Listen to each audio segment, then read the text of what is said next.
ദൈവസഭയ്ക്ക് ഉണ്ടായിരിക്കേണ്ട essential characters, സ്വഭാവ വിശേഷതകൾ ആണ് നമ്മൾ പ്രധാനമായും ചിന്തിച്ചുകൊണ്ടിരിക്കുന്നത്. അതിൽ കഴിഞ്ഞ ചില ആഴ്ചകളായി നാം പഠിച്ചുകൊണ്ടിരിക്കുന്നത്, മനസ്സിലായിക്കൊണ്ടിരിക്കുന്നത് ദൈവസഭ കൂട്ടായ്മ ഉള്ള കൂടിവരവായിരിക്കണം, അല്ലെങ്കിൽ കൂട്ടായ്മയുള്ള സമൂഹമായിരിക്കണം.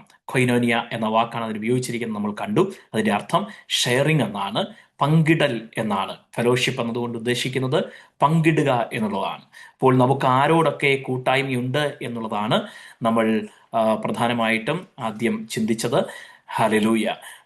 നമ്മൾ നമ്മൾ ഓരോരുത്തരും തമ്മിൽ കൂട്ടാളികളാണ്. മറ്റ് നമ്മൾ രണ്ടാമതായി കണ്ടു, കർത്താവിന്റെ മേശയിൽ നമ്മൾ പങ്കാളികളാണ്. മൂന്നാമതായി നമ്മൾ കണ്ടു, യേശു ക്രിസ്തുവുമായി നമുക്ക് കൂട്ടായ്മയുണ്ട്, അല്ലെങ്കിൽ പങ്കാളിത്തമുണ്ട്. നാലാമതായി നമ്മൾ കണ്ടു, പരിശുദ്ധാത്മാവുമായി നമുക്ക് കൂട്ടായ്മയുണ്ട്. ഈ 4 കാര്യങ്ങളാണ് കൂട്ടായ്മയോടുള്ള ബന്ധത്തിൽ പുതിയ നിയമസഭ എന്ന നിലയ്ക്ക് നമ്മൾ കണ്ടത്. അഞ്ചാമത്തേത് നമുക്ക് കൂട്ടായ്മയുള്ളത് കൂട്ടുവിശ്വാസികളുമായിട്ടാണ്, വിത്ത് ഫെലോ ബിലീവേഴ്സ്. നമ്മുടെ കൂട്ട് വിശ്വാസികളുമായിട്ടാണ് അഞ്ചാമതായി നമുക്ക് കൂട്ടായ്മയുള്ളത് എന്ന് നമുക്ക് ചിന്തിക്കാനായിട്ട് കഴിയും. ഫിലമോന്റെ ലേഖനം 17-ാം വാക്യത്തിലേക്ക് നമുക്ക് കടന്നു വരാം. അവിടെ ഇങ്ങനെ നമ്മൾ കാണുന്നു: ആകയാൽ നീ എന്നെ കൂട്ടാളി എന്ന് കരുതുന്നു എങ്കിൽ അവനെ എന്നെ പോലെ ചേർത്തുകൊള്ളുക. നോക്കുക, അപ്പോസ്തലനായ പൗലോസ് ലേഖനം എഴുതുമ്പോൾ, ഫിലമോൻ എന്ന വ്യക്തിക്ക് ലേഖനം എഴുതുമ്പോൾ, അവിടെ ആ സഭയിലെ ഒരു മൂപ്പൻ കൂടെയായ ഫിലമോനോട് പറയുകയാണ്, നീ എന്നെ കൂട്ടാളി എന്ന് കരുതുന്നു എങ്കിൽ. അപ്പോൾ പൗലോസ് അപ്പോസ്തലൻ ദൂരവയായിരിക്കുമ്പോൾ, ജയിലിലായിരിക്കുമ്പോഴും ആ സഭ തനിക്ക് പ്രിയപ്പെട്ട സഭയായിരുന്നു എന്ന് നമുക്ക് മനസ്സിലാക്കുവാനായിട്ട് കഴിയും. ആ സഭയിലെ മൂപ്പനോട് പറയുകയാണ്, എന്നെ നീ കൂട്ടാളി എന്ന്, പാർട്ട്ണർ എന്ന് കരുതുന്നു എങ്കിൽ. അപ്പോൾ അവിടെ ഒരു ആത്മീയ ശുശ്രൂഷയിലെ കൂട്ടായ്മ നമുക്ക് കാണുവാനായിട്ട് കഴിയുന്നു. മാത്രമല്ല, ഇവിടെ പൗലോസ് അപ്പോസ്തലൻ കൂട്ടാളിയാണെങ്കിൽ, അല്ലെങ്കിൽ വിശ്വാസികൾ തമ്മിൽ കൂട്ടാളികളാണെങ്കിൽ ചെയ്യേണ്ട ചില കാര്യങ്ങൾ കൂടെ ഓർമ്മിപ്പിക്കുകയാണ്. ഫിലമോന്റെ ലേഖനത്തിന്റെ പശ്ചാത്തലം നമുക്കറിയാം. ഒനേസിമോസ് എന്ന ഫിലമോന്റെ വീട്ടിലെ ദാസൻ എന്ന് നമ്മൾ പറയുമ്പോൾ ഇന്നത്തെ കോണ്ടെക്സ്റ്റിലല്ല, അന്ന് അടിമത്തം അനുവദിച്ചിരുന്ന, അല്ലെങ്കിൽ അങ്ങനെ ഒരു സമ്പ്രദായം ഉണ്ടായിരുന്ന ഒരു കാലഘട്ടം. ആ കാലഘട്ടത്തിൽ ദൈവസഭയുടെ നിലപാട് എന്തായിരുന്നു എന്നും നമുക്ക് പൗലോസ് അപ്പോസ്തലന്റെ എഴുത്തുകളിലൂടെ കാണുവാനായിട്ട് കഴിയും.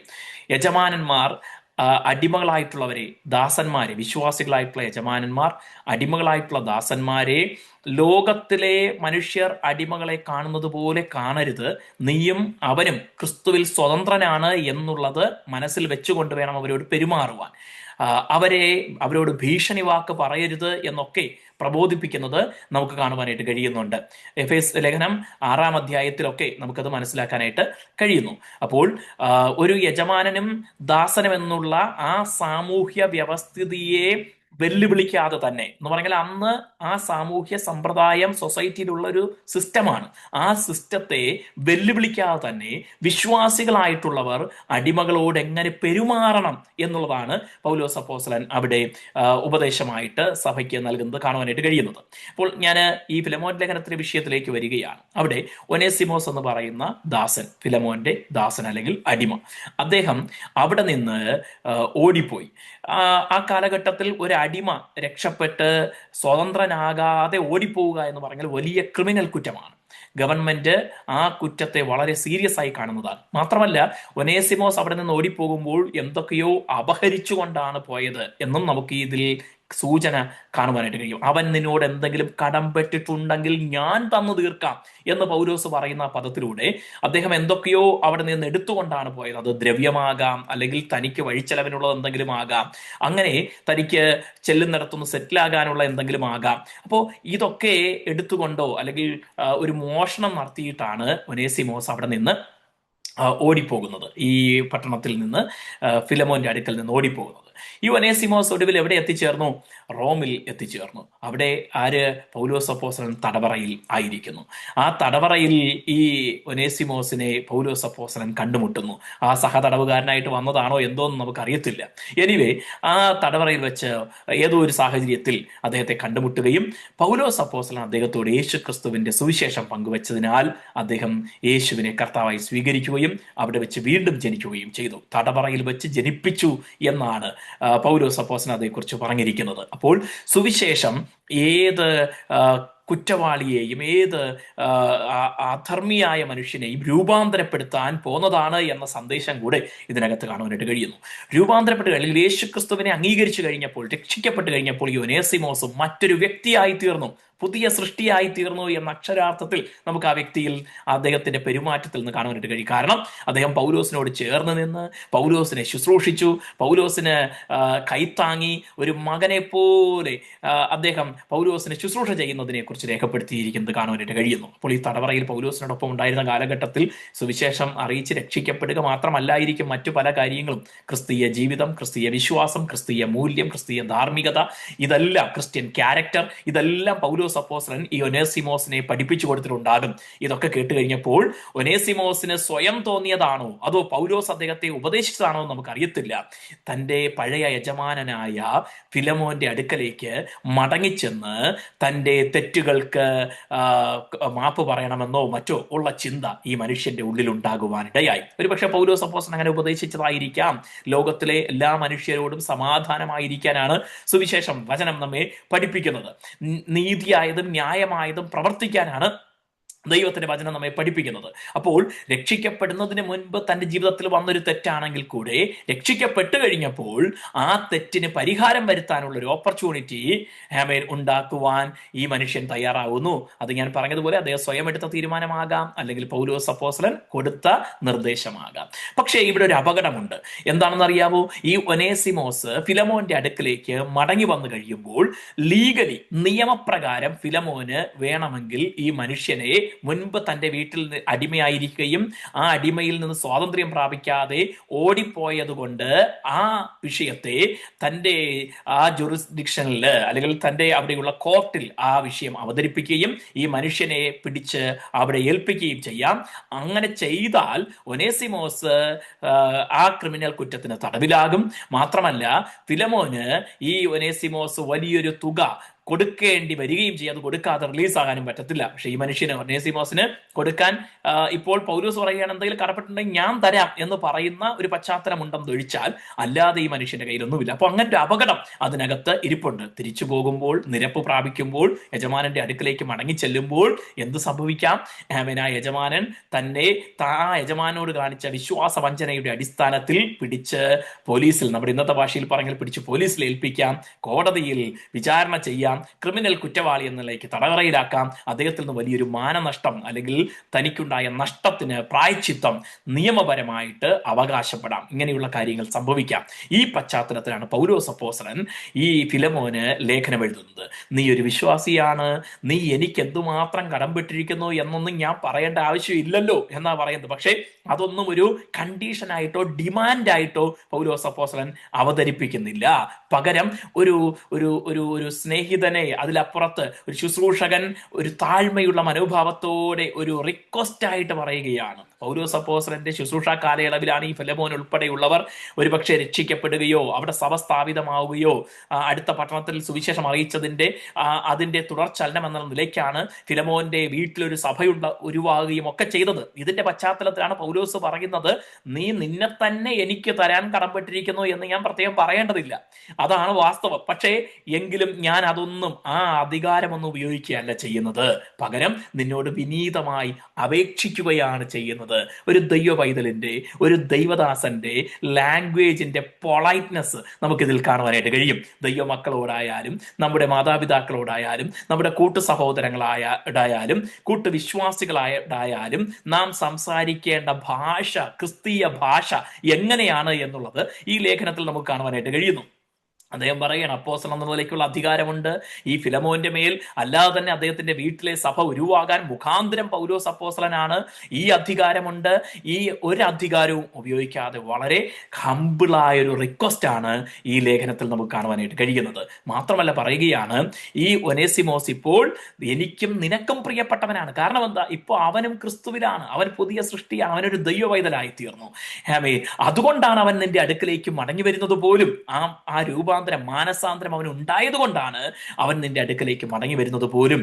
അങ്ങനെ അവൻ മടങ്ങി വരുമ്പോൾ നീ എന്നെ ക്രിസ്തുവിൽ ഒരു പാർട്ട്ണറായി കാണുന്നുണ്ടെങ്കിൽ, കൂട്ടുവിശ്വാസിയായി, കൂട്ടാളിയായി കാണുന്നുണ്ടെങ്കിൽ നീ അവനെ അംഗീകരിക്കണം.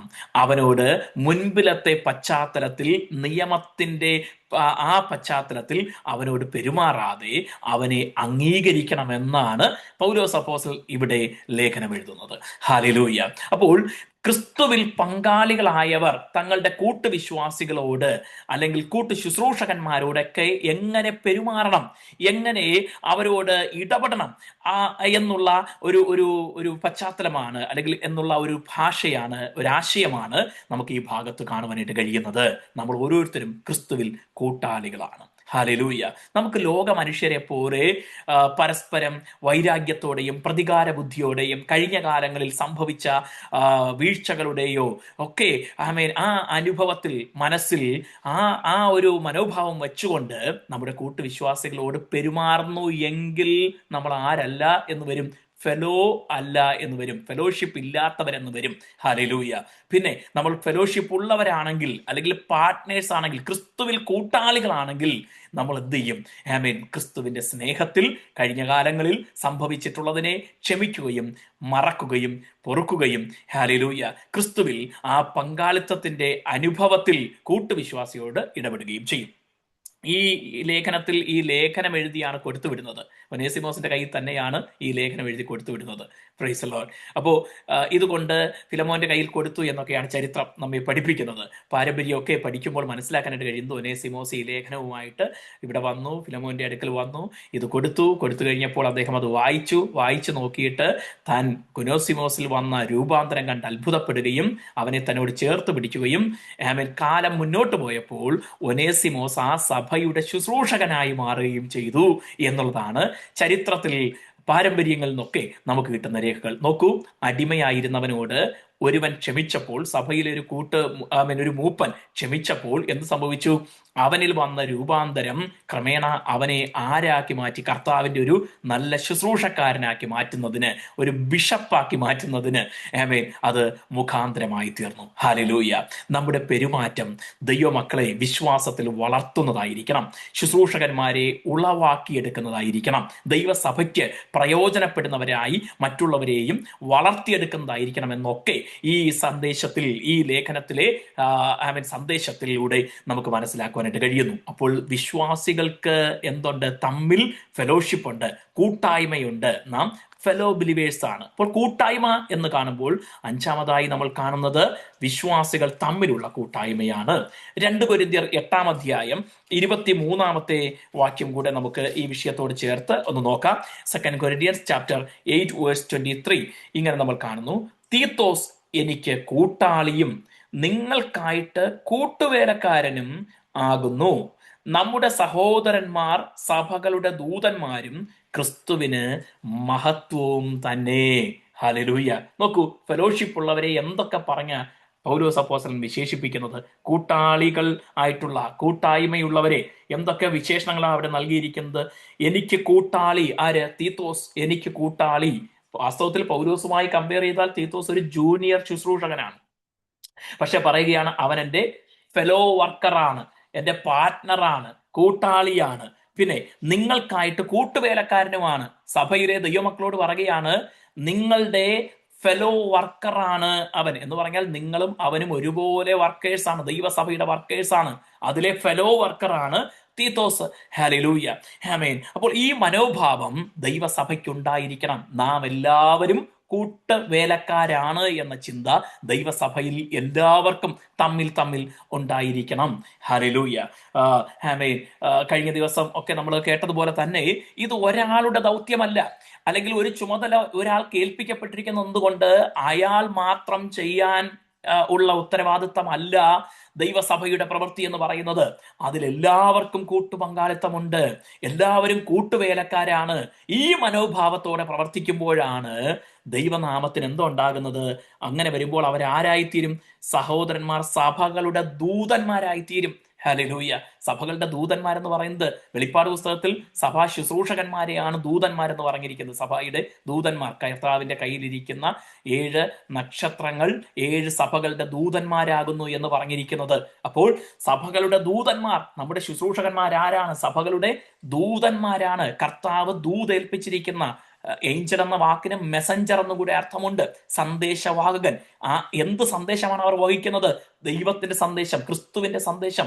ദേ are the messengers of Christ Jesus, messengers of gospel, messengers of God, I mean God's angel എന്നാണ് അതുകൊണ്ട് ശുശ്രൂഷകന്മാരെ കുറിച്ച് പറഞ്ഞിരിക്കുന്നത്. അവർ സഭകളുടെ ദൂതന്മാരും ക്രിസ്തുവിന് മഹത്വവും തന്നെ. ഹല്ലേലൂയ. അപ്പോൾ കർത്താവിന് മഹത്വമാണ് നമ്മുടെ കൂട്ടു സഹോദരങ്ങൾ, നമ്മുടെ കൂട്ടു ശുശ്രൂഷകന്മാർ എന്നുള്ള മനസ്സ് നമുക്ക് കൂട്ടായ്മയോടുള്ള ബന്ധത്തിൽ എല്ലായ്പ്പോഴും വെച്ച് പുലർത്തുവാനായിട്ട് കഴിയണം. ഹല്ലേലൂയ. ഈ മനോഭാവം ഒക്കെ നഷ്ടപ്പെടുന്നിടത്താണ് എന്ത് സംഭവിക്കുന്നത്? വലിയ സാക്ഷ്യം നഷ്ടപ്പെടുന്ന വിധത്തിലുള്ള പെരുമാറ്റങ്ങളും അനുഭവങ്ങളും ഒക്കെ സംഭവിക്കുന്നത്. ഹല്ലേലൂയ. പണ്ട് കാലത്തൊക്കെ ആണെങ്കിൽ അത് എവിടെ മാത്രം ഒതുങ്ങി നിൽക്കും? ആ ഒരു സഭയുടെ ചുവരുകൾക്കുള്ളിൽ, അല്ലെങ്കിൽ ആ കെട്ടിടത്തിന്റെ ചുവരുകൾക്കുള്ളിൽ, മാക്സിമം ആ ദേശത്ത് മാത്രം ഒതുങ്ങി നിൽക്കും. ഇന്നങ്ങനെയല്ല, ലോകമെമ്പാടും അത് നിമിഷ നേരം കൊണ്ട് എത്തിച്ചേരും. ഒരു ശക്തമായ കൺവെൻഷൻ പ്രസംഗം ചിലപ്പോൾ യൂട്യൂബിലോ ഫേസ്ബുക്കിലോ ഒക്കെ പോസ്റ്റ് ചെയ്ത് കഴിഞ്ഞാൽ കഷ്ടിച്ച് 100 പേര് കാണാൻ തന്നെ വലിയ പാടാണ്. പക്ഷേ സാക്ഷ്യം കെടുത്തുന്ന എന്തെങ്കിലും ഒരു സംഭവം, ഒരു കയർത്ത് സംസാരിക്കുന്നതോ അല്ലെങ്കിൽ അതുപോലുള്ള എന്തെങ്കിലും ഒക്കെ പെരുമാറ്റങ്ങൾ ആരെങ്കിലും ഏതെങ്കിലും ഒരുത്തൻ പിടിച്ച് ഇട്ട് കഴിഞ്ഞാൽ അത് ലോകത്തിനെ അറിയാൻ ബാക്കി ആരും കാണത്തില്ല. ആ രീതിയിൽ പരക്കുന്ന ഒരു കാലഘട്ടത്തിലാണ് നമ്മൾ ജീവിക്കുന്നത്. എന്തുകൊണ്ടാണ് സംഭവിക്കുന്നത്?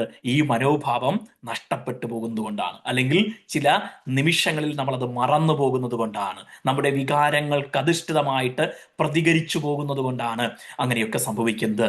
നാം ആത്മാവിനാൽ നയിക്കപ്പെടുന്നവരായിരിക്കണം. പരിശുദ്ധാത്മാവിന്റെ പങ്കാളികൾ ആണ് നാം എന്ന് മറന്നു പോകരുത്. കൂട്ട് വേലക്കാരാണ് നാം ഓരോരുത്തരുമെന്ന് മറന്നു പോകരുത്. അങ്ങനെയെങ്കിൽ കർത്താവിന്റെ ശുശ്രൂഷകന്മാർ ആരായിരിക്കും? ദൈവസഭയുടെ മെസഞ്ചേഴ്സ്, ഏഞ്ചൽസ്, ദൂതന്മാർ ആയിരിക്കും. ഹല്ലേലൂയ. അവർ ദൈവത്തിന്, ക്രിസ്തുവിന് മഹത്വമായിരിക്കും. ഹല്ലേലൂയ. ഈ ചിന്ത നമ്മുടെ ഉള്ളിൽ എപ്പോഴും ഉണ്ടായിരിക്കട്ടെ. അപ്പോൾ ദൈവസഭ കൂട്ടായ്മയുള്ള സഭയായിരിക്കണമെന്ന് പറയുമ്പോൾ 5ാമതായിട്ട് നമ്മൾ കണ്ടത് വിശ്വാസികൾ തമ്മിലുള്ള കൂട്ടായ്മ, ശുശ്രൂഷകന്മാരുമായിട്ടുള്ള കൂട്ടായ്മ. ആ കൂട്ടായ്മയിൽ നിലനിന്ന് വളരുന്ന സഭയായിരിക്കുവാൻ ദൈവം നമ്മെ അനുഗ്രഹിക്കുമാറാകട്ടെ.